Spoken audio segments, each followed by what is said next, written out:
Hello guys, আজ আমি পাতলা করে আলু দিয়ে মাছের ঝোল রান্না করে দেখাবো।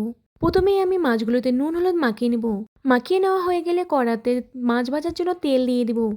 তেলটা গরম হলে মাছগুলোকে একে একে লাল লাল করে ভেজে নেব। ভেজে নামিয়ে নেওয়া হয়ে গেছে।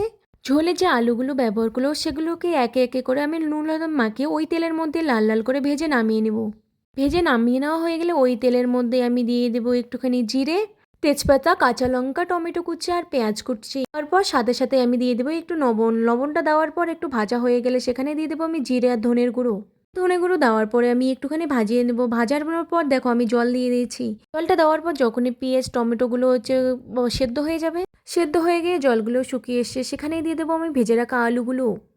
আলুগুলোর সাথে মশলাগুলোকে ভেজে আমার যতটা পরিমাণ ঝোল লাগবে আমি সেই পরিমাণে জল দিয়ে দিয়েছি। এটা ফুটে উঠলে সেখানে মাছগুলোকে একে একে করে ছেড়ে দেবো। মাছ দেওয়ার পর যখন ঝোলটা আরেকটু ফুটে উঠবে তখন আমি দিয়ে দেবো ধনে কুচি। ধনে কুচি দেওয়ার পর ঝোলটা যখন আরেকটু ফুটে উঠবে তখন আমি ঝোলটাকে নামিয়ে নেব।